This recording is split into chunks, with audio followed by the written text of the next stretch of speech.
Alhamdulillah, nahmadullah wa nasta'inuhu wa nu'minu bihi wa natawakkalu alayhi wa na'udhu billahi min shururi anfusina wa min sayyiati a'malina.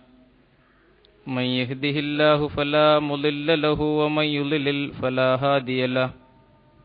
Ashhadu an la ilaha illallah wahdahu la sharika lahu وأشهد أن محمدا عبده ورسوله أرسله بالهدى ودين الحق ليظهره على الدين كله ولو كره المشركون. اللهم صل على محمد وعلى آل محمد كما صليت على إبراهيم وعلى آل إبراهيم. اللهم بارك على محمد وعلى آل محمد كما باركت على إبراهيم وعلى آل إبراهيم إنك حميد مجيد. أيها الناس اتقوا الله عباد الله. أعوذ بالله من الشيطان الرجيم. يا أيها الذين آمنوا هل أدلكم على تجارة تنجيكم من عذاب أليم تؤمنون بالله ورسوله وتجاهدون في سبيل الله بأموالكم وأنفسكم ذلكم خير لكم إن كنتم تعلمون. يغفر لكم ذنوبكم ويدخلكم جنات تجري من تحتها الأنهار ومساكن طيبة في جنات عدن ذلك الفوز العظيم. وأخرى تحبونها نصر من الله وفتح قريب وبشر المؤمنين. صدق الله العظيم. إن أريد إلا الإصلاح ما استطعت وما توفيقي إلا بالله عليه توكلت وإليه أنيب. رب اشرح لي صدري ويسر لي أمري വഹലുൽ ഉഖ്ദതം മിൻ ലിസാനി യഫ്ഖഹു ഖൗലി.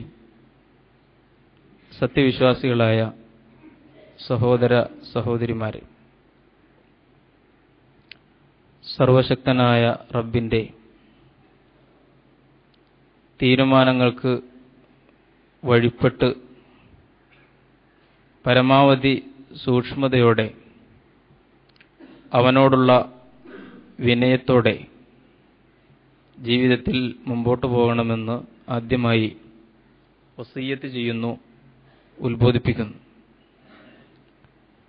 പരമദയാലുവായ റബ്ബ് സുബ്ഹാനഹു വ തആല നമ്മുടെ ഭാഗത്തു നിന്ന് സംഭവിച്ചു പോയിട്ടുള്ള വീഴ്ചകൾ പുറത്തു തന്നുകൊണ്ട് അവൻ്റെ മാർഗത്തിൽ ജീവിച്ചു മരിക്കാനുള്ള മഹാ തൗഫീഖ് തന്ന് നമ്മെ ഓരോരുത്തരെയും അനുഗ്രഹിക്കുമാറാകട്ടെ.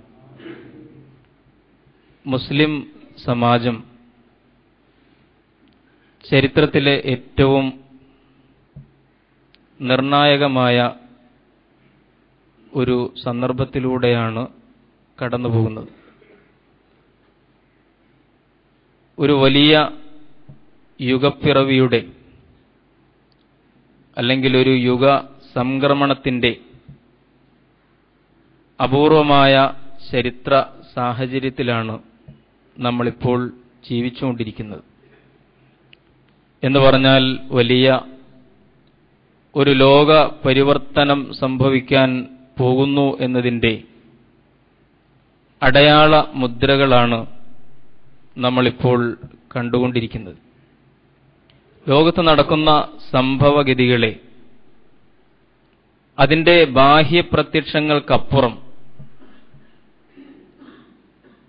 എല്ലാവർക്കും മനസ്സിലാക്കാൻ കഴിയുന്ന നേർക്കുനേരെ കാണുന്ന സംഗതികൾക്കപ്പുറം നമുക്കതിനെ ചരിത്രപരമായി വായിച്ചെടുക്കാൻ സാധിക്കുമെങ്കിൽ തീർച്ചയായും അത്തരം ഒരു ഭാഗത്തേക്കാണ് നമ്മുടെ മനസ്സ് എത്തിച്ചേരുന്നത്. കാലം കടല് പോലെയാണ് എന്ന് വേണമെങ്കിൽ പറയാം. കടല് പുറമേക്ക് വളരെ ശാന്തമാണെങ്കിൽ പോലും ഉള്ളിൽ ഒരുപാട് അത്ഭുതങ്ങൾ വഹിക്കുന്ന ഒരു കടല് പോലെയാണ് കാലം. ഒരുപക്ഷെ അപ്രതീക്ഷിതമായ പലതും ഗർഭം ധരിച്ചുകൊണ്ടാണ് കാലഘട്ടം മുമ്പോട്ടു പോകുന്നത്. ഒരുപക്ഷെ ലോകത്തിന്ന് നമ്മൾ കണ്ടുകൊണ്ടിരിക്കുന്ന വളരെ പ്രയാസപൂർണമായ പല സാഹചര്യങ്ങളും ഒരുപക്ഷെ തീർത്തും പ്രസാദാത്മകമായ മറ്റൊരു കാലഘട്ടത്തിന്റെ നിലമൊരുക്കലായി എന്ന് വരാം. റബ്ബ് സുബ്ഹാനഹു വ തആലയുടെ സുന്നത്ത് പഠിക്കുന്ന ഒരാൾക്ക് തീർച്ചയായും ദൂരക്കാഴ്ചയോടുകൂടി അങ്ങനെ ആ വിഷയങ്ങളെ കാണാം എന്ന് തോന്നുന്നു. വളരെ ഗൗരവത്തിൽ നമ്മൾ ആലോചിച്ചു നോക്കൂ. യഥാർത്ഥത്തിൽ ഗസയിൽ നിന്ന്, ഫലസ്തീനിൽ നിന്ന് നമ്മൾ കേട്ടും കണ്ടും കൊണ്ടിരിക്കുന്നത് എന്താണ്? വിശദീകരിക്കേണ്ടതില്ല. ഏറ്റവും വലിയ ക്രൂരത. മൃഗീയം എന്നൊന്നും പറഞ്ഞുകൂടാ, പൈശാചികം എന്നാണ് പറയേണ്ടത്. മനുഷ്യൻ പിശാചായി തീർന്നാൽ പിന്നെ ഏറ്റവും സൂക്ഷിക്കേണ്ട മൃഗം മനുഷ്യനാണ്. സാക്ഷാൽ ജോർജ് ബെർണാഡ് ഷാ ആണെന്ന് തോന്നുന്നു ഒരിക്കൽ പറഞ്ഞിട്ടുണ്ട്, എനിക്ക് ഒരേ ഒരു ജന്തുവിനെയേ ഭയമുള്ളൂ, ആ ജന്തു മനുഷ്യനാണ് എന്ന്. മനുഷ്യൻ എന്ന ജന്തുവിനെ അല്ലാതെ എനിക്ക് പേടിയില്ല. മനുഷ്യൻ പിശാചായി മാറിയാൽ ഒരു രാഷ്ട്രവും ഒരു ഭരണകൂടവും പൈശാചികമായി തീർന്നാൽ എന്താണ് സംഭവിക്കുക എന്നാണ് നമ്മൾ അവിടെ കണ്ടുകൊണ്ടിരിക്കുന്നത്. ഞാൻ വിശദീകരിക്കുന്നില്ല. ഇസ്ലാമിന്റെ പ്രതിയോഗികൾ എന്താണ് ചെയ്യുന്നത് എന്നതിനെ സംബന്ധിച്ച് നമുക്കറിയാം. കാലഘട്ടത്തിൽ ഈ ചരിത്ര സന്ദർഭത്തിൽ ഇസ്ലാമിന്റെ പ്രതിയോഗികൾ ആരാണ്? പ്രത്യക്ഷത്തിൽ ഇസ്ലാമിന്റെ ഭൗതിക ശത്രുക്കൾ സാമ്രാജ്യത്വവും സയണിസവും തന്നെയാണ്. ഈ സാമ്രാജ്യത്വ സയനിസ്റ്റ് ശക്തികൾ ഇസ്ലാമിനെയും മുസ്ലിങ്ങളെയും വകവരുത്താനുള്ള വളരെ ആസൂത്രിതമായ ശ്രമങ്ങളിൽ ഒരുപാട് മുന്നേറിക്കൊണ്ടിരിക്കുന്നു. നമുക്കറിയാം, അത് ഒളിഞ്ഞും മറഞ്ഞും കൊണ്ടുള്ള യുദ്ധങ്ങൾ വിട്ട് സാംസ്കാരികവും സാമ്പത്തികവുമായ അധിനിവേശ തന്ത്രങ്ങൾക്കുമപ്പുറം നേർക്ക് നേരെ തന്നെ ഒരു മറയും ഒളിയുമില്ലാതെ ജീവനുള്ള വിശ്വാസി സമാജങ്ങളെയും സംഘങ്ങളെയും ക്രൂരമായിട്ട് ഭൂമുഖത്ത് നിന്ന് ഉന്മൂലനം ചെയ്യാനുള്ള ശ്രമമാണ് ഇപ്പോൾ നടത്തിക്കൊണ്ടിരിക്കുന്നത്. അതിന്റെ ഉദാഹരണമാണ് നമ്മൾ ഗസയിൽ കണ്ടുകൊണ്ടിരിക്കുന്നത്. ഒരു മറയുമില്ലാതെ, ഒരു നിയമങ്ങളും ഒരു ചട്ടങ്ങളും മനുഷ്യ സമൂഹം വെച്ചു പുലർത്തിപ്പോന്ന മൂല്യങ്ങളും ഇതിനെയൊക്കെ പരസ്യമായി വെല്ലുവിളിച്ചുകൊണ്ടും നഗ്നമായി ലംഘിച്ചുകൊണ്ടും എല്ലാ രാജ്യാന്തര മര്യാദകളെയും കാറ്റിൽ പറത്തിക്കൊണ്ടും ഞങ്ങൾ ഉദ്ദേശിക്കുന്നത് ചെയ്യും എന്ന ധാർഷ്ട്യമാണ്, അഥവാ പ്രത്യക്ഷത്തിലുള്ള യുദ്ധം തന്നെയാണ് നമ്മൾ കണ്ടുകൊണ്ടിരിക്കുന്നത്. കാലഘട്ടത്തിൽ ഇസ്ലാമിനെതിരിലുള്ള പ്രതിയോഗികളുടെ ആക്രമണം അതിന്റെ പീക്ക് പോയിന്റിലെത്തി എന്നാണ് ഞാൻ സൂചിപ്പിച്ചത്. അതിന്റെ പരമകോടിയിൽ എത്തി നിൽക്കുകയാണ്. എന്ന് പറഞ്ഞാൽ ആ മുന്നേറ്റത്തിന് നേതൃത്വം നൽകുന്ന രണ്ട് ശക്തികളും നമുക്കറിയാം, കൈകളിൽ ചോരക്കറയുള്ള, കൽബിൽ രക്തദാഹമുള്ള രണ്ട് രാക്ഷസീയ ശക്തികളാണ്. യഥാർത്ഥത്തിൽ അമേരിക്കയും ഇസ്രായേലും എന്ന് വിശദീകരിക്കേണ്ടതില്ല, നമുക്കറിയാം. ഇത്ര ക്രൂരമായി, ഇത്ര നിഷ്ഠുരമായി, നിസ്സംഗമായി നരമേധം നടത്താൻ മറ്റാർക്കാണ് സാധിക്കുക? നമ്മൾ ആലോചിച്ചു നോക്കൂ. ഗസയിൽ 14 ദിവസമായി അല്ലെങ്കിൽ 10-20 ദിവസമായി ഒരു സമൂഹത്തെ പൂർണ്ണമായും ശ്വാസം മുട്ടിച്ച് എന്നിട്ട് അവരുടെ മുകളിൽ കൊണ്ടുപോയി ബോംബിടുകയാണ്. എല്ലാ അർത്ഥത്തിലും ഉപരോധത്തിലാക്കിയതിനു ശേഷം, കുടിവെള്ളം പോലും തടഞ്ഞതിന് ശേഷം, ഭക്ഷണ പദാർത്ഥങ്ങൾ കൊണ്ടുപോകാൻ സമ്മതിക്കാതെ ഇനി ആ നാട്ടിൽ നിന്നൊരാൾ പുറത്തേക്ക് പോകാനുള്ള അതിർത്തികൾ അടച്ചുകൊണ്ട് അവരെ ശ്വാസം മുട്ടിച്ചു 6 മാസമായി. എന്നിട്ടാണ് മുകളിൽ കൊണ്ടുപോയിട്ട് ബോംബിടുന്നത്. അതും എപ്പോഴാണ് ഇടുന്നത്? പലപ്പോഴും സ്കൂൾ വിടുമ്പോ. ആലോചിച്ചു നോക്കൂ. പള്ളിക്കൂടത്തിലും പള്ളികളിലും ആശുപത്രികളിലും ജനവാസ കേന്ദ്രങ്ങളിലും ബോംബിങ്ങിൽ പരിക്കേറ്റ ആളുകളെ ആതുരാലയങ്ങളിലേക്ക് കൊണ്ടുപോകുമ്പോൾ ആ ആംബുലൻസ് വാഹനങ്ങളിലും ഇങ്ങനെ നശിപ്പിച്ചുകൊണ്ടിരിക്കുന്നത് നമ്മൾ കാണുകയാണ്. വൈറ്റ് ഫോസ്ഫറസ് പ്രയോഗിച്ചു എന്നാണ് മാധ്യമങ്ങളിലൂടെ നമ്മൾ വായിക്കുന്നത്. വൈറ്റ് ഫോസ്ഫറസ് എന്ന് പറഞ്ഞാൽ എന്താ? രാസായുധം പ്രയോഗിക്കുകയാണ്.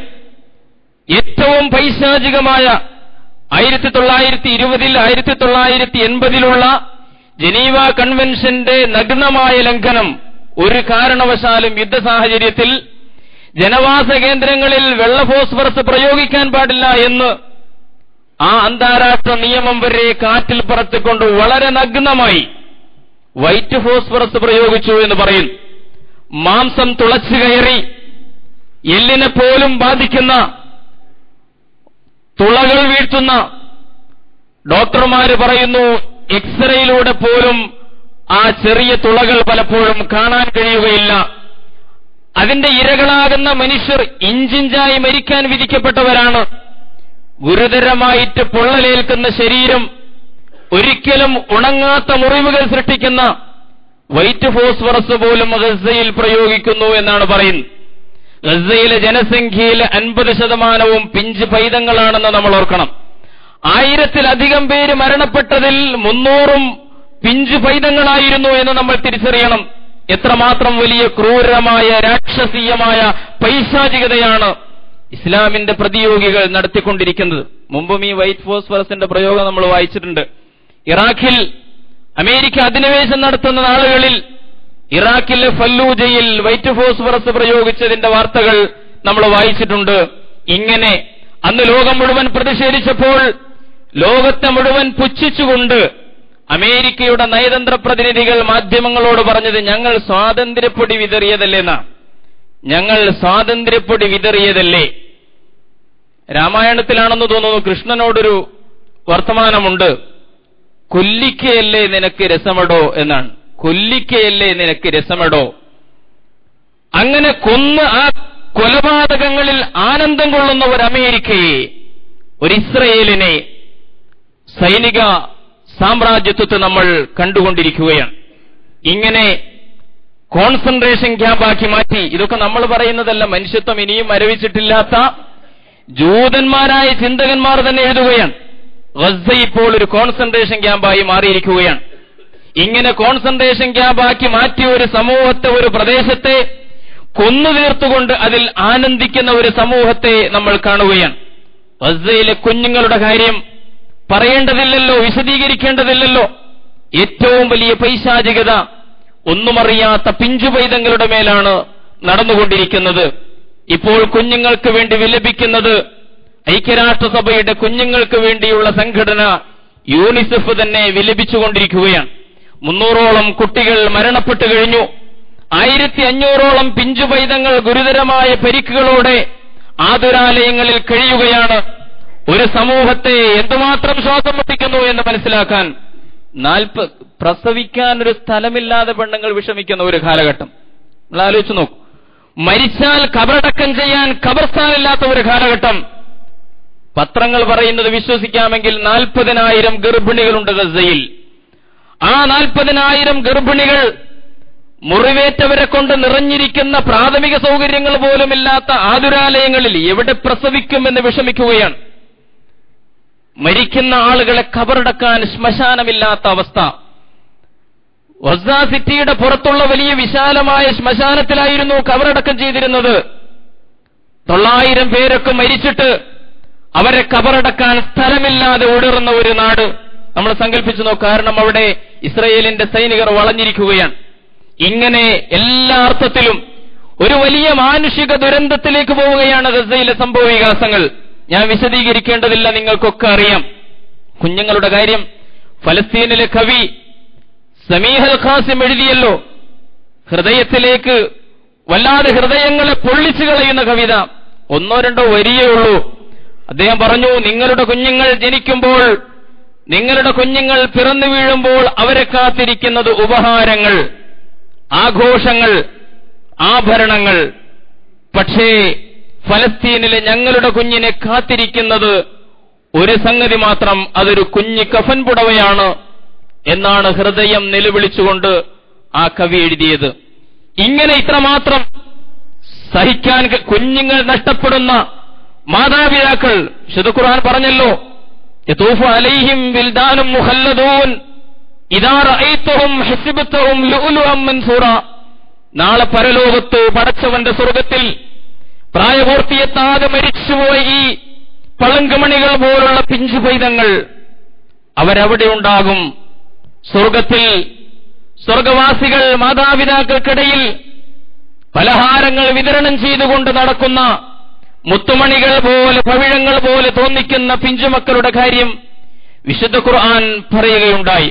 പ്രിയമുള്ളവരെ, പറഞ്ഞു വന്നത്, ഇസ്ലാമിന്റെ പ്രതിയോഗികൾ ഈ കാലഘട്ടത്തിൽ അവരുടെ എല്ലാ ആക്രമണ മുഖങ്ങളും വളരെ പച്ചയായി ഒളിഞ്ഞു നിന്നുകൊണ്ടും മറഞ്ഞു നിന്നുകൊണ്ടും സാംസ്കാരിക അധിനിവേശം നടത്തിക്കൊണ്ടും സാമ്പത്തിക ഉപരോധം ഏർപ്പെടുത്തിക്കൊണ്ടും മാത്രമല്ല, തികച്ചും കായികവും സൈനികവുമായ രീതിയിൽ തന്നെ പ്രത്യക്ഷത്തിൽ ലോകത്ത് ജീവനുള്ള വിശ്വാസികളെ നശിപ്പിച്ചുകൊണ്ടിരിക്കുകയാണ്. ജീവനുള്ള വിശ്വാസി എന്ന് ഞാൻ പറയുമ്പോൾ അടിവരയിട്ടാണ് പറയുന്നത്. കേവലം ശാരീരിക ജീവൻ എന്ന അർത്ഥത്തിൽ മാത്രമല്ല, ആദർശ ജീവനുള്ള വിശ്വാസി സമാജങ്ങളെ, സംഘങ്ങളെ, പ്രസ്ഥാനങ്ങളെ നോട്ടമിട്ടുകൊണ്ടിരിക്കുകയാണ്. ലോകത്ത് ഏറ്റവും കൂടുതൽ ജനാധിപത്യത്തെക്കുറിച്ചും മനുഷ്യാവകാശങ്ങളെക്കുറിച്ചും വായ്ത്താര് പറയുന്നവരാരാണ്? നമുക്കറിയാം, അമേരിക്കയാണ്. അമേരിക്കയാണ് ലോകത്തെ ഏറ്റവും വലിയ ജനാധിപത്യത്തിന്റെ അപ്പോസ്തലന്മാർ എന്നാണ് പറയുന്നത്. ആ അമേരിക്കയാണിപ്പോൾ 2006 UN നിരീക്ഷണത്തിൽ നടന്ന ഏറ്റവും നീതിപൂർവകവും ന്യായയുക്തവുമായ തെരഞ്ഞെടുപ്പിലൂടെ ഫലസ്തീൻ ജനതയുടെ അധികാരികളായി മാറിയ ആ ഹമാസ് ഭരണകൂടത്തെ, ജനാധിപത്യത്തെ കശാപ്പ് ചെയ്തുകൊണ്ടിരിക്കുന്നത്. ചോദ്യങ്ങളെല്ലാം ലോകത്തോട് ചോദിക്കും അമേരിക്ക, പക്ഷെ അങ്ങോട്ട് ചോദിക്കാൻ ആർക്കും അവകാശമില്ല. ഈ രീതിയിലാണ് പരിഹാസ്യമായി കൊണ്ടിരിക്കുന്നത്. പ്രിയമുള്ളവരെ, ഇത്തരമൊരു സന്ദർഭത്തിൽ ചുരുക്കി പറയുകയാണ്, വിശദീകരിക്കേണ്ടതില്ല. കാര്യങ്ങളെയൊക്കെ വളരെ ഭംഗിയായി വിലയിരുത്തുന്ന ഈ പ്രബുദ്ധമായ സദസ്സിൽ അവിടെ നടക്കുന്ന സംഭവങ്ങളെ വിശദീകരിക്കേണ്ടതില്ല. ഇനി മറ്റൊരു ഭാഗം നമ്മൾ നോക്കൂ. മുസ്ലിം ലോകം ഏതവസ്ഥയിലാണ് നിലകൊള്ളുന്നത്? ഈ സംഭവ വികാസങ്ങളോട് എങ്ങനെയാണ് മുസ്ലിം ലോകം പ്രതികരിച്ചുകൊണ്ടിരിക്കുന്നത്? നമുക്ക് കാണാൻ കഴിയും.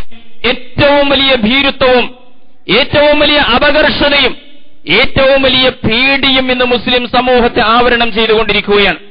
ഏതെങ്കിലും ഒരു മുസ്ലിം ഭരണാധികാരി, ഏതെങ്കിലും ഒരു ഭരണകൂടം ഇസ്രയേൽ എന്ന് പറയുന്ന ചട്ടമ്പി രാജ്യത്തോട് നട്ടലുള്ള ഒരു വർത്തമാനം പറയുന്നതായിട്ട് നമ്മൾ കേൾക്കുന്നില്ലല്ലോ. ബൊളീവിയയുടെ പ്രസിഡന്റും വെനിസ്വലയുടെ പ്രസിഡന്റും കാണിച്ച ഒരു ഈമാനുണ്ടല്ലോ. വെനിസ്വലയുടെ പ്രസിഡന്റ് ഹ്യൂഗോ ചാവേസ്, ബൊളീവിയയുടെ പ്രസിഡന്റ് മൊറാലസ്, അവർ രണ്ടും കാണിച്ച ഒരു മോറൽ പോലും, ഒരു ധീരത പോലും ഒരൊറ്റ 56 അറബ് മുസ്ലിം നാടുകളിൽ ഒരൊറ്റ നാടിന്റെ ഭരണാധികാരി പോലും നട്ടലുള്ള ഒരു വർത്തമാനം പറഞ്ഞില്ല എന്ന് നമുക്കറിയാം. അവർ രണ്ടുപേരും അവരുടെ നാടുകളിലെ അംബാസഡർമാരെ പുറത്താക്കുകയും ഇസ്രയേലുമായിട്ട് നയതന്ത്ര ബന്ധം വിച്ഛേദിക്കുകയും ചെയ്തു. ഇത്തരം ഒരു ധീരമായ ഒരു പ്രതികരണത്തിന്റെ കണിക പോലും നമ്മൾ ഇന്ന് കാണുന്നില്ല. അല്ല, പണ്ഡിതന്മാർ ഈ വിഷയങ്ങളൊന്ന് സംസാരിക്കാൻ വേണ്ടി ചെന്നിട്ട് പോലും ഇസ്ലാമിക ലോകത്തെ ഭരണാധികാരികൾ അവർക്ക് സമയം കൊടുത്തില്ല എന്നാണ് നമ്മൾ പത്രത്തിൽ വായിക്കുന്നത്. ഈ ഭീരുത്വവും ദൗർബല്യവും എങ്ങനെയുണ്ടായി? എങ്ങനെയാണ് മുസ്ലിം സമൂഹം ഇങ്ങനെ പേടിത്തൊണ്ടന്മാരും ഭീരുക്കളുമായി മാറിയത്? എങ്ങനെയാണ് അവർ മരണത്തെ പേടിക്കുന്ന ഒരു വിഭാഗമായി തീർന്നത്? സാധാരണ പറയാറുണ്ട്, മടിയിൽ കനമുള്ളവനെ വഴിയിൽ പേടിക്കേണ്ടതുള്ളൂ, മടിശീലക്ക് കനമുള്ളവനെ വഴിയിൽ പേടിക്കേണ്ടതുള്ളൂ. ഈ മടിയിലെ കനമുള്ളവൻ പേടിക്കണം. ഹുബ്ബുദ്ദുനിയ എന്ന് പറയുന്ന ഭൗതിക പ്രമത്തത എന്ന് പറയുന്ന മടിയിലെ കനമാണ് ഇസ്ലാമിക സമൂഹത്തെ ആകമാനമെന്ന് ഗ്രസിച്ചുകൊണ്ടിരിക്കുന്നത്. അത് അറബ് മുസ്ലിം നാടുകളിലെ ഭരണകൂടങ്ങളെയും ഭരണാധികാരികളെയും മാത്രമല്ല, അവരെ ബാധിച്ചിരിക്കുന്ന മടിയിലെ കനവും ഈ ഹുബ്ബുദ്ദുനിയയാണ്. നമ്മുടെ നാട്ടിൽ നമ്മുടെ സുഹൃത്തുക്കളെയും, എന്തിനാണ് കൂട്ടരെ നിങ്ങൾ അവിടെ ഫലസ്തീനിൽ മഴ പെയ്യുമ്പോൾ ഇവിടെ കുട നിവർത്തുന്നത് എന്ന് വളരെ നിഷ്കളങ്കമായിട്ട് ചോദിക്കുന്ന നമ്മുടെ സുഹൃത്തുക്കളെയും ബാധിച്ചിരിക്കുന്നത് ഈ രോഗം തന്നെയാണ്. ഹുബ്ബുദ്ദുനിയ, ഭൗതിക പ്രമത്തത. വൈറ്റ് ഹൗസിലെ ആളൊന്ന് കണ്ണ് വീഴ്ചാൽ മൂത്രമൊഴിച്ചു പോകുന്ന രീതിയിൽ ഭരണകൂടങ്ങളും ഭരണാധികാരികളും അതപ്പതിച്ചു പോയിട്ടുണ്ടെങ്കിൽ, ഇന്ന് ഇതൊക്കെ കേൾക്കുമ്പോഴും നമ്മൾ നമ്മുടെ വീട്ടുകാര്യവും നമ്മുടെ ജോലിക്കാര്യവും അതിനപ്പുറത്തേക്ക് നമ്മളിപ്പോ കേരളത്തിൽ വളരെ സുരക്ഷിതരല്ലേ എന്നൊക്കെ ചിന്തിച്ചു പോകുന്ന നമുക്കും യഥാർത്ഥത്തിൽ ബാധിച്ചിരിക്കുന്നത് ഈ ഹുബ്ബുദ്ദുനിയ എന്ന രോഗം തന്നെയാണ്. അള്ളാന്റെ റസൂൽ ഒരിക്കൽ പറഞ്ഞല്ലോ, മുന്നറിയിപ്പ് നൽകിയല്ലോ, യൂശിക്കു അൻ തദാ അലൈക്കുമുൽ ഉമം, നിങ്ങളുടെ മേൽ മറ്റ് ജനതകൾ അധിനിവേശം ചെയ്യുന്ന, നിങ്ങളെ കീഴ്പ്പെടുത്തുന്ന, നിങ്ങളുടെ മേൽ അവർ ചാടി വീഴുന്ന ഒരു കാലം വരും. കമാ തദാ അൽ അക്കലത്തു ഇലാ ഖസ്അതിഹ, നമുക്കറിയുന്ന ആശയമാണ്. ഭക്ഷണത്തളികയിലേക്ക് ആർത്തിയുള്ള ഒരു സമൂഹം ചാടി വീഴുന്നത് പോലെ ഇസ്ലാമിനും മുസ്ലിങ്ങളുടെയും മേൽ മറ്റ് ജനസമൂഹങ്ങൾ ചാടി വീഴുന്ന ഒരു കാലം. ഖീല, ചോദിക്കപ്പെട്ടു പ്രവാചകനോട്, അവമിൻ ഖില്ലത്തിൻ ബിനാ യൗമഇദി യാ റസൂലല്ലാഹ്, അല്ലാഹുവിന്റെ ദൂതരെ, അന്ന് നമ്മൾ എണ്ണത്തിൽ കുറവായിരിക്കുമോ? ഖാല, പ്രവാചകൻ പ്രതികരിച്ചു, ബൽ ഇന്നക്കും യൗമഇദിൻ കസീറൂൻ, ബൽ ഇന്നക്കും യൗമഇദിൻ കസീറൂൻ, ന്യൂനപക്ഷമായിരിക്കുകയില്ല നിങ്ങൾ എണ്ണത്തിൽ കുറവല്ല, എണ്ണത്തിൽ വളരെയധികം ഉണ്ടാകും. വലാകിന്നക്കും ഗുസാഉൻ, പക്ഷേ നിങ്ങൾ ചവറായിരിക്കും. അല്ലാഹുവിന്റെ റസൂൽ പറയാണ്, നിങ്ങൾ വെറും ചവറായിരിക്കും. ഗുസാഇസൈൽ, ഒഴുക്കുവെള്ളത്തിലെ ചണ്ടിഭണ്ഡാരങ്ങളെ പോലെ, സ്വന്തം വ്യക്തിത്വമില്ലാത്ത, നട്ടല്ലില്ലാത്ത, ആർജവമില്ലാത്ത, ധീരതയില്ലാത്ത ആളുകളായിട്ട് ഒഴുക്കിലെ ചവറുപോലെ നിങ്ങളായിത്തീരും എന്ന് അള്ളാഹുവിന്റെ പ്രവാചകൻ പറയുകയാണ്. പോരാ, വഖദ് നസല ബിക്കുമുൽ വഹൻ, നിങ്ങൾക്കല്ലാഹ് ബലഹീനത ഇട്ടു തരും, നിങ്ങൾ ദുർബലരായി തീരും, മാനസികമായിട്ട് കരുത്തില്ലാത്തവരായി മാറും. സഹാബത്ത് ചോദിച്ചു, വമൽ വഹ്നു യാ റസൂലല്ലാഹ്, എന്താണ് റസൂലേ ആ ദൗർബല്യം എന്ന് പറഞ്ഞാൽ? ഖാല ഹുബ്ബുദ് ദുനിയ വ കറാഹിയത്തുൽ മൗത്ത്, അത് ഈ ദുനിയാ പ്രമത്തതയാണ്, മരിക്കാനുള്ള മടിയാണ് എന്ന് പ്രവാചകൻ സല്ലല്ലാഹു അലൈഹി വസല്ലം പറയുകയാണ്. വിശ്വാസികൾ പേടിക്കുമോ? വിശ്വാസിയായ ഒരു മനുഷ്യന് ഭീരുത്വമുണ്ടാകുമോ? ഒരുപക്ഷെ നയപരമായ കാരണങ്ങളാൽ അയാൾ യുക്തിദീക്ഷ പാലിക്കും, തീർച്ചയായും വിവേകത്തോടുകൂടിയായിരിക്കും അയാളുടെ പെരുമാറ്റം, അയാൾ ആക്രമണോത്സുകനാവുകയില്ല. പക്ഷേ അതേസമയം ഒരിക്കലും ഒരു വിശ്വാസി ഭയപ്പെടുകയില്ല. കാരണം അയാൾ അള്ളാഹുവിന്റെ മുമ്പിൽ സുജൂദ് ചെയ്യുന്നവനാണ്, റബ്ബിനെ മാത്രം ഭയപ്പെടുന്നവനാണ്. നിങ്ങൾ അവരെ ഭയപ്പെടല്ലേ എന്ന് വിശുദ്ധ ഖുർആനിന്റെ ഉത്ബോധനം കേട്ടവനാണ്. ഫലാ തഖ്ശൗന്നാസ വഖ്ശൗനി, നിങ്ങൾ ആ ജനങ്ങളെ, അവരെ പേടിക്കല്ലേ, സാമ്രാജ്യത്വ ശക്തികളെ പേടിക്കല്ലേ, സൈനിസ്റ്റുകളെ പേടിക്കല്ലേ, നിങ്ങൾ നിങ്ങളുടെ പ്രതിയോഗികളെ പേടിക്കല്ലേ, നിങ്ങൾ അള്ളാഹുവിനെ മാത്രം ഭയപ്പെടുന്നവരാകൂ എന്ന വിശുദ്ധ ഖുർആനിലൂടെ പഠിപ്പിക്കപ്പെട്ട വിശ്വാസി സമാജത്തിന് ഭയമുണ്ടാവുകയില്ല. വലാ യഖാഫൂന ലൗമത ലായിമിൻ എന്ന് ചിത്രീകരിക്കപ്പെട്ട ഒരു ജനതയാണവർ. അള്ളാഹുവിന്റെ മാർഗത്തിൽ ജീവിക്കുമ്പോൾ, പണിയെടുക്കുമ്പോൾ ഒരിക്കലും ഒരാളുടെ ആക്ഷേപത്തെയും വകവെക്കാത്ത, ഭയപ്പെടാത്ത ആളുകളായിരിക്കും അവർ എന്ന് ഖുർആൻ തന്നെ പറയുകയാണ്. മഹാന്മാരായ നേതാക്കന്മാർ ആധുനിക കാലഘട്ടത്തിൽ പോലും എത്രയോ ഉദാഹരണങ്ങൾ നമുക്ക് കാണാൻ കഴിയും. ഈ ബോധമുള്ള വിശ്വാസി സമാജത്തെ വളർത്തിക്കൊണ്ടുവരാൻ വേണ്ടി പണിയെടുത്ത ക്രാന്തദർശികളായ ഉലമാക്കന്മാരുടെ ചരിത്രം നമുക്കറിയാമല്ലോ. മഹാനായ ഒരു മുജദ്ദിദായ പണ്ഡിതൻ, അദ്ദേഹത്തെ തൂക്കിക്കൊല്ലാൻ വിധിക്കുകയാണ് പട്ടാളക്കോടതി. ആ സന്ദർഭത്തിൽ അദ്ദേഹത്തെ സമീപിച്ചുകൊണ്ട് ചിലർ പറഞ്ഞു, പ്രസിഡന്റിനൊരു ദയാഹരജി എഴുതി കൊടുത്താൽ താങ്കൾക്ക് ഈ ശിക്ഷയിൽ നിന്ന് മോചനം നേടാമല്ലോ, ഒരു ദയാഹരജി എഴുതി കൊടുക്കൂ. അദ്ദേഹത്തിന്റെ പ്രതികരണം ഇതിന്റെ ഏറ്റവും വലിയ സാക്ഷ്യമായിരുന്നു. സത്യവിശ്വാസി ആർജിച്ചെടുക്കുന്ന ധീരതയുടെ അനശ്വരമായ പ്രഖ്യാപനമായിരുന്നു. അദ്ദേഹം പറഞ്ഞു, ജനനമരണങ്ങൾ തീരുമാനിക്കുന്ന മണ്ണിലല്ലല്ലോ, ജനനമരണങ്ങൾ തീരുമാനിക്കുന്നത് ഭൂമിയിലല്ലല്ലോ, അത് ആകാശലോകത്താണല്ലോ. ആ റബ്ബ് സുബ്ഹാനഹു വ തആല എന്റെ മരണം നിശ്ചയിച്ചിട്ടുണ്ടെങ്കിൽ എന്റെ മരണം നീട്ടിവെക്കാൻ ലോകത്തൊരാൾക്കും സാധ്യമല്ല. അഥവാ റബ്ബ് ഇപ്പോൾ എന്റെ മരണം നിശ്ചയിച്ചിട്ടില്ലെങ്കിൽ എന്നെ മരിപ്പിക്കാൻ ലോകത്തൊരു ശക്തിക്കും സാധ്യമല്ല. അതുകൊണ്ടൊരു അതിക്രമിയുടെ മുമ്പിലും ദയാഹരജിയുമായിട്ട് പോകുന്ന പ്രശ്നമില്ല എന്നാണ് മഹാനായ ആ പണ്ഡിതൻ പ്രതികരിച്ചത്. ജയിലിൽ കിടക്കുന്നു, ഖുർആന്റെ തണലിൽ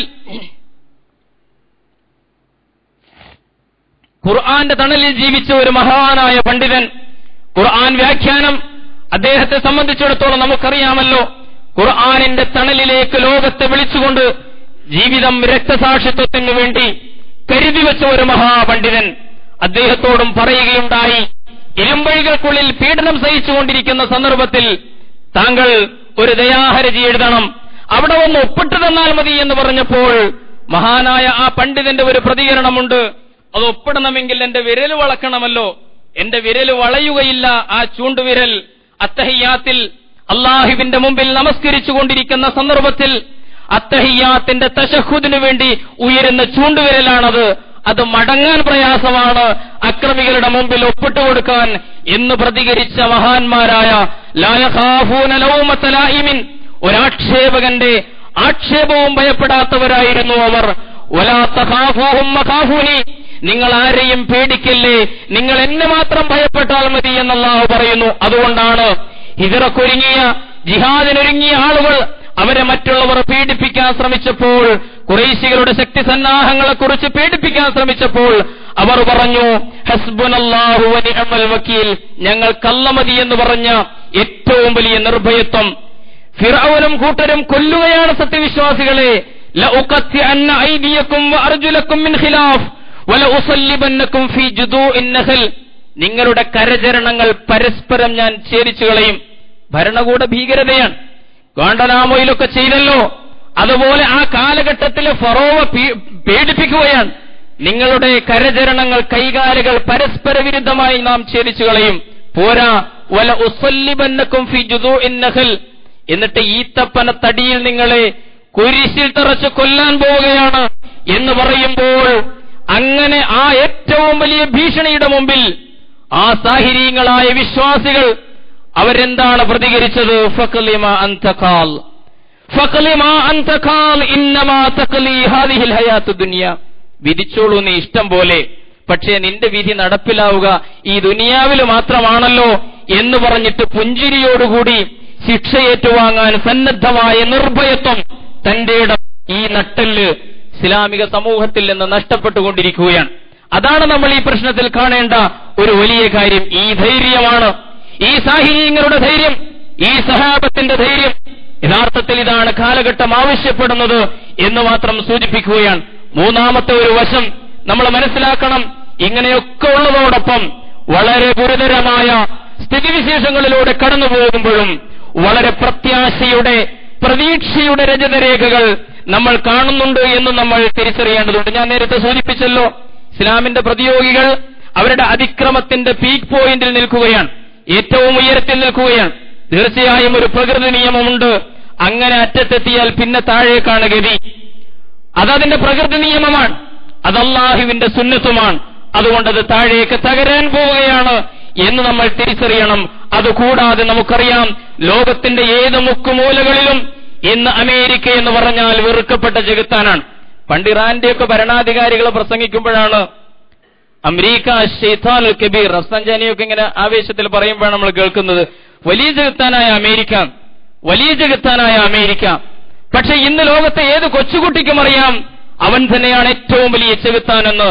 ഇങ്ങനെ അമേരിക്കയും ഇസ്രയേലും, പക്ഷേ ആ ചെകുത്താനോടുള്ള ചെറുത്തുനിൽപ്പ് ലോകത്തിന്റെ മുക്കുമൂലകളിൽ ഇന്ന് വ്യാപകമാണ്. പിഞ്ചു പൈതങ്ങൾ പോലും തെരുവിലിറങ്ങി ഈ സാമ്രാജ്യത്വ സയനിസത്തിനെതിരിൽ അതിശക്തമായിട്ട് മുദ്രാവാക്യം വിളിക്കുന്നത് ഇവിടെ നമ്മുടെ പ്രദേശത്ത് പോലും നമ്മൾ കണ്ടുകൊണ്ടിരിക്കുകയാണ്. അപ്പോൾ ഈ ചെറുത്തുനിൽപ്പ് വളരെ പ്രത്യാശാജനകമായ ഒരു കാര്യമാണ്. അതുകൊണ്ട് ഭാഷയൊക്കെ ചെറുതായിട്ട് മാറിത്തുടങ്ങിയെന്ന് നമ്മൾ മനസ്സിലാക്കണം. ജോർജ് ബുഷ് പോലും ചെരിപ്പേറിന് ശേഷം പറയുന്ന വാക്കിനൊരല്പം മയമുണ്ട്. നിങ്ങൾ ശ്രദ്ധിച്ചിട്ടുണ്ടോ എന്ന് എനിക്കറിഞ്ഞുകൂടാ. പണ്ട് ഇറാഖിൽ ഏറ്റവും വലിയ ക്രൂരതകൾ കാണിച്ചിട്ട് പത്രപ്രതിനിധികളോട് അമേരിക്കൻ പ്രസിഡന്റ് ബുഷ് പറഞ്ഞു, അഫ്ഗാനിലും ഇറാഖിലുമൊക്കെ നടത്തിയ നരമേധത്തിന് ശേഷം അയാൾ പറഞ്ഞത് I will never apologise for the United States of America. അന്ന് പത്രങ്ങളിൽ വന്നതാണ്. ഐ വിൽ നെവർ അപ്പോളജൈസ്, ഞാൻ ഒരിക്കലും മാപ്പ് പറയുകയില്ല, ഞാൻ ഒരാളോടും ക്ഷമ ചോദിക്കുകയില്ല. I don't care what the facts are, എന്ത് സംഗതി സംഭവിച്ചാലും, യാഥാർത്ഥ്യങ്ങൾ എന്തൊക്കെ സംഭവിച്ചാലും എന്നെ സംബന്ധിച്ചിടത്തോളം ക്ഷമ ചോദിക്കുക ഒരിക്കലും സാധ്യമല്ല എന്ന് പറഞ്ഞ അതേ ജോർജ് ബുഷ് ഇറാഖിൽ പോയിട്ട് യാത്ര ചോദിച്ചപ്പോൾ മുന്തലിർ അസൈദിയുടെ ആ ചെരിപ്പേറിന് ശേഷം, നമ്മളിപ്പോ കഴിഞ്ഞ ദിവസം വായിച്ചല്ലോ, അവസാനത്തെ വാർത്താ സമ്മേളനത്തിൽ ഇറങ്ങിപ്പോവുകയാണ്. ലോകത്തെ ഏറ്റവും വലിയ ക്രൂരതകൾ കാണിച്ച 12-13 ലക്ഷം വരുന്ന മനുഷ്യരെ കൂട്ടക്കശാപ്പ് ചെയ്ത ദുനിയാവിലെ ഏറ്റവും വലിയ ഭീകരൻ 2 ടേം അവസാനിപ്പിച്ചിട്ട് ഇറങ്ങുകയാണ്. ആ സന്ദർഭത്തിൽ വാർത്താ സമ്മേളനത്തിൽ പറയുകയാണ്, എനിക്ക് കുറെയൊക്കെ തെറ്റുപറ്റിപ്പോയി. വായിച്ചിട്ടുണ്ടാവും. തൗബ ചെയ്യുകയാണ്. ജോർജ് ബുഷ് പോലും തൗബ ചെയ്യുകയാണ്. പക്ഷേ നമ്മൾ അറിയണം, ആ തൗബ പോലും ഒരു കള്ളത്തൗബയായിരിക്കും, അത് മറ്റൊരു വിഷയമാണ്. പണ്ട് ഇമാം ഹസനുൽ ബസരി പറഞ്ഞിട്ടുണ്ട്, തൗബയെക്കുറിച്ച് അദ്ദേഹം പറഞ്ഞു, ഇസ്തിഗ്ഫാറുന യഹ്താജു ഇസ്തിഗ്ഫാർ എന്ന്. ഇസ്തിഗ്ഫാറുന യഹ്താജു ഇസ്തിഗ്ഫാർ, എന്ന് പറഞ്ഞാൽ നമ്മുടെ ഈ തൗബ പോലും, പാപമോചന പ്രാർത്ഥന പോലും മറ്റൊരു പാപമോചന പ്രാർത്ഥന നടത്തേണ്ട പാപമായിത്തീരുന്നു. വലിയ അർത്ഥമുള്ള ഒരു വാക്കാണ്, നമ്മളൊക്കെ പ്രത്യേകം ശ്രദ്ധിക്കേണ്ട ഒരു വാക്കുമാണ്. ഞാൻ നടത്തുന്ന ഇസ്തിഗ്ഫാർ, ഞാൻ നടത്തുന്ന തൗബ മറ്റൊരു തൗബ ആവശ്യമുള്ള ഒരു പാപമായിത്തീരുന്നു എന്ന് പറഞ്ഞതുപോലെ ആയിരിക്കാം ഒരുപക്ഷെ കള്ളത്തിന്റെയും കൗശലത്തിന്റെയും ഏറ്റവും വലിയ കുതന്ത്രങ്ങളുടെയും അപ്പോസ്തലന്മാരായ ഈ ആളുകളുടെ വച്ച. എന്തായാലും ലോകത്തിന്റെ മുമ്പിൽ എനിക്ക് തെറ്റുപറ്റിപ്പോയി, അബദ്ധമാണ്, ക്രൂരമായി പോയി എന്നൊക്കെ പറയാൻ മാത്രം അയാൾ പോലും താഴേക്ക് ഇറങ്ങി വരുന്നു എന്നത് തീർച്ചയായും പ്രത്യാശാജനകമായ ഒരു കാര്യമാണ്. പ്രിയമുള്ളവരെ, നമ്മൾ ഓർക്കണം, ഇതൊന്നും വെച്ചുകൊണ്ട് മാത്രമല്ല, പ്രകൃതി നിയമം കൊണ്ടോ ചെറുത്തുനിൽപ്പിന്റെ ഈ മുന്നേറ്റങ്ങൾ കണ്ടുകൊണ്ടോ മാത്രമല്ല, സർവോപരി അല്ലാഹുവിന്റെ റസൂൽ സ്വല്ലല്ലാഹു അലൈഹി വസല്ലം തിരുമേനി ഇതിനെക്കുറിച്ച് നമ്മളോട് പ്രവചിച്ചിട്ടുണ്ട്. ഹുദൈഫ റളിയല്ലാഹു അൻഹു നിവേദനം ചെയ്യുന്ന ഹദീസിൽ നമുക്കത് വായിക്കാം. ഇതാ ലോകത്തിനൊരു മാറ്റം വരാൻ പോകുന്നു എന്ന് പ്രവാചകൻ പറഞ്ഞു. തകൂനു നുബുവ്വത്തു ഫീകും മാ ശാ അല്ലാഹു അൻ തകൂൻ സുമ്മ യർഫഉഹ അല്ലാഹു ഇദാ ശാ യർഫഉഹ. പ്രവാചകൻ പറയുകയാണ്, നിങ്ങളിൽ അല്ലാഹു ഉദ്ദേശിക്കുന്ന കാലമത്രയും നുബുവത്ത് നിലനിൽക്കും. അല്ലാഹു ഉദ്ദേശിക്കുന്ന കാലമത്രയും നുബുവത്ത്, അല്ലാഹുവിന്റെ പ്രവാചകന്റെ സാന്നിധ്യത്തിൽ ഒരു നല്ല സമാജം അല്ലാഹുവിന്റെ പ്രവാചകൻ വിശദീകരിക്കുകയാണ്. പിന്നെ അല്ലാഹു ഉദ്ദേശിക്കുന്ന സന്ദർഭത്തിൽ ആ നുബുവത്ത് അല്ലാഹു എടുത്തു മാറ്റും. സുമ്മ തകൂനു ഖിലാഫത്തുൻ അലാ മിൻഹാജിൻ നുബുവ. പിന്നെ പറഞ്ഞു ഫതകൂനു മാ ശാ അല്ലാഹു അൻ തകൂൻ.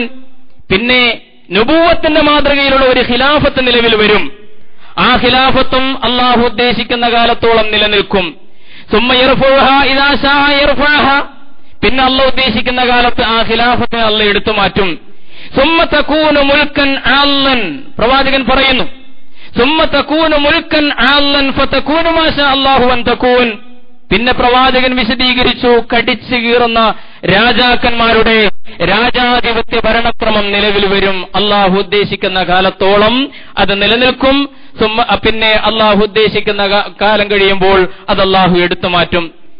പ്രവാചകൻ വിശദീകരിച്ചു, സുമ്മ തകൂനു മുൽക്കൻ ജബരിയൻ ഫതകൂനു മാ ശാ അല്ലാഹു അൻ തകൂൻ സുമ്മ യർഫഉഹ ഇദാ ശാ യർഫഅഹ. പിന്നെ പ്രവാചകൻ വിശദീകരിച്ചത് സ്വേച്ഛാധിപത്യ ഭരണകൂടങ്ങളും ഭരണക്രമങ്ങളും വരും.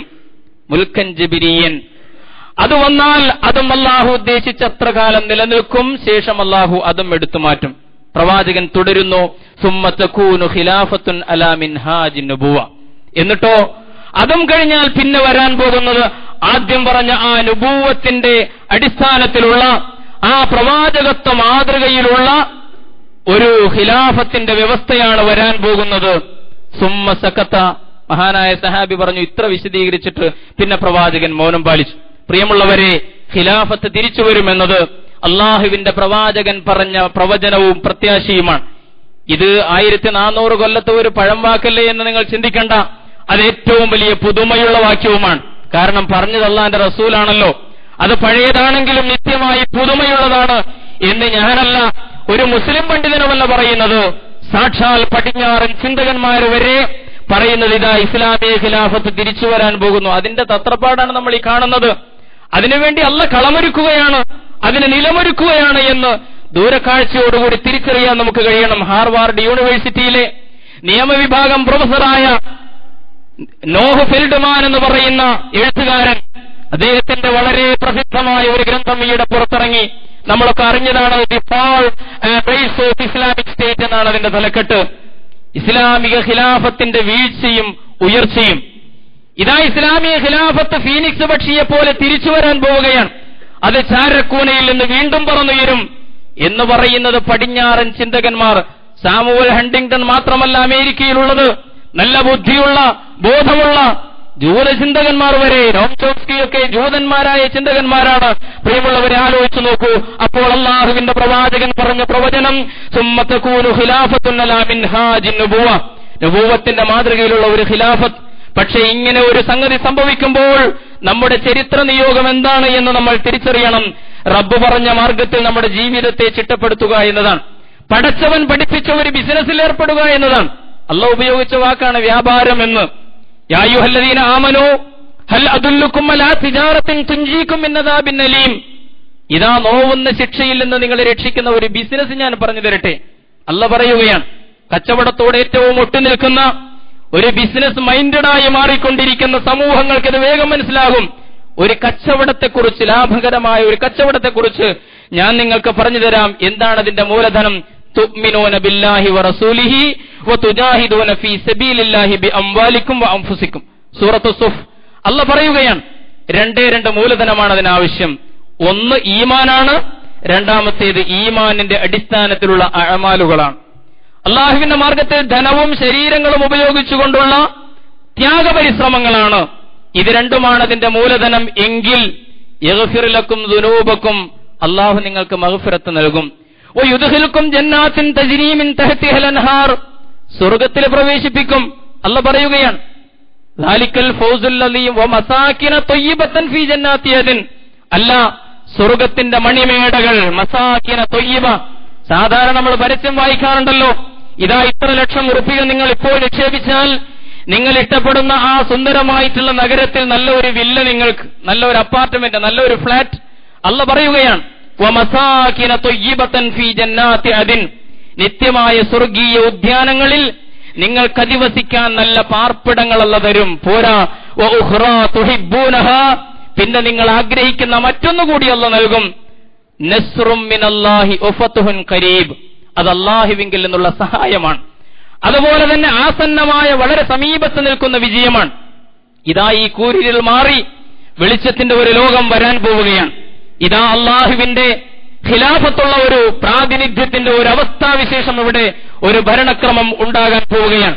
രാജാധിപത്യ ഭരണകൂടങ്ങൾ പരീക്ഷണം നടത്തി. ഉമവി അബ്ബാസികളുടെ ഭരിച്ചു. പരസ്പരം കടിച്ചുകീറിയ രാജാക്കന്മാരെ കടന്നുപോയി. പിന്നെ സ്വേച്ഛാധിപത്യം കടന്നു വന്നു. സ്വേച്ഛാധിപത്യവും സമഗ്രാധിപത്യവും ഭരണം നടത്തി. മുതലാളിത്തവും കമ്മ്യൂണിസവും ഇവിടെ ഭരണം നടത്തി. ഇതെല്ലാം പരീക്ഷിച്ച് പരാജയത്തിൽ അവസാനം മുതലാളിത്ത സമ്പദ്ഘടന പോലും അടിമുടി ചീട്ടുകൊട്ടാരം പോലെ തകർന്നു നിൽക്കുന്ന സാഹചര്യത്തിൽ ഇതാ അടുത്ത ഒരു ലോകം വരാൻ പോകുന്നത് പ്രവാചകൻ വിശദീകരിച്ച, ഇപ്പോൾ ബുദ്ധിയുള്ള ആളുകൾ പറഞ്ഞുകൊണ്ടിരിക്കുന്ന ഈ ഖിലാഫത്തിന്റെ സംവിധാനമാണ്. പക്ഷേ അതിനുള്ള മൂലധനം ഈമാനും അഅമാലുമാണ്. തുഅ്മിനൂന ബില്ലാഹി വറസൂലിഹി വതുജാഹിദൂന ഫീ സബീലില്ലാഹി ബിഅംവാലിക്കും വഅൻഫുസിക്കും. നമ്മൾ ഓരോരുത്തരും അവരവരുടെ മാളങ്ങളിലേക്കും വീടുകളിലേക്കും സ്വാർത്ഥങ്ങളിലേക്കും ചുരുണ്ടുകൂടി മറ്റുള്ളവരുടെ നടക്കുന്ന സംഭവങ്ങളിൽ നമ്മളെന്തിനു ശ്രദ്ധിക്കണം, നമ്മുടെ കാര്യം നോക്കിയാൽ പോരെ എന്ന സ്വാർത്ഥത്തിലേക്ക് ചുരുങ്ങുന്നതിന് പകരം ലോകത്തിലേക്ക് വിശ്വാസവും ആദർശവുമായിട്ട് വികസിക്കാൻ കഴിയുക, അതാണ് ഈ ചരിത്ര സാഹചര്യത്തിൽ വിശ്വാസി സമാജങ്ങളിൽ നിന്ന് കാലഘട്ടം ആവശ്യപ്പെടുന്നത് എന്ന് തിരിച്ചറിയുവാൻ നമുക്ക് സാധിക്കേണ്ടതുണ്ട്. റബ്ബ് സുബ്ഹാനഹു വ തആല കാര്യങ്ങൾ ഖുർആനിന്റെ വെളിച്ചത്തിൽ തിരിച്ചറിയാനുള്ള തൗഫീഖ് തന്ന് നമ്മെ അനുഗ്രഹിക്കുമാറാകട്ടെ.